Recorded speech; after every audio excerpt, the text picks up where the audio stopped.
Real Madrid players said they found motivation in Barcelona and PSG's Champions League defeats. Real Madrid's preparations for their all-important UEFA Champions League quarter-final second leg against Arsenal leaving the viewing session with a shared experience of belief. We can do everything tomorrow, for sure.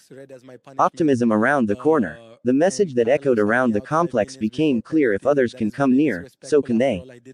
It must be noted that Aston Villa and Borussia Dortmund both managed to score 3 goals against PSG and Barcelona respectively, exactly the number of goals Real Madrid need just to level things with Arsenal. While both teams were eventually eliminated, their efforts inspired the Real Madrid players as it showed just how quickly a tie can shift, especially with home support and attacking ambition. Madrid's belief fueled by past comebacks. Despite the daunting 0-3 defeat from the first leg, belief within the Real Madrid dressing room is only growing stronger. This group has constructed a legacy of comebacks and big moments in the Champions League, particularly at the Santiago Bernabeu. The players recognize that their mission is tough, but no longer impossible, mainly when considering the expertise they have at their disposal. It is said that the squad is completely aware of the importance of defensive discipline, especially given the away goals situation. If Arsenal manage to score even once, Madrid will need to hit 4, making it essential that they stay compact at the back while going all out in attack. Internally, the mood is focused and intense. The players recognize they have to give everything on the pitch. From veterans to young stars, every player knows what is at stake and what needs to be done.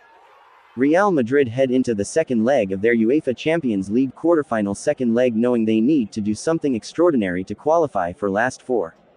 After a painful 0-3 loss to Arsenal in the first leg, they now face the near impossible challenge of overturning the deficit at home.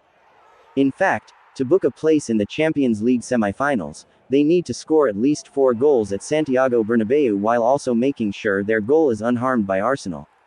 Such a result for Real Madrid would be impressive, but the challenge becomes even more daunting when facing a defensive unit as strong and resilient as Arsenal. For now, it is safe to say that the odds are heavily stacked against Carlo Ancelotti's men, both in terms of strategy and the statistics that underline Arsenal's consistency at the back. Real Madrid's biggest obstacle against Arsenal. It is known that Arsenal have built their squad under Mikel Arteta on a strong defensive structure. Led by way of the trio of William Saliba, Gabriel Magalhaes, and Jurrien Timber, the Gunners have evolved into one of the best defensive teams in Europe. In fact, in the Premier League, they have conceded just 27 goals in 32 matches, a number that is fewer than any other team, including league leaders Liverpool. With 6 games left in the English League, Arteta's team is proving to be a disciplined and targeted unit, and for Real Madrid, this remains a massive problem. Scoring once against Arsenal is difficult enough, but finding the net 3 or more times without reply feels like climbing a mountain.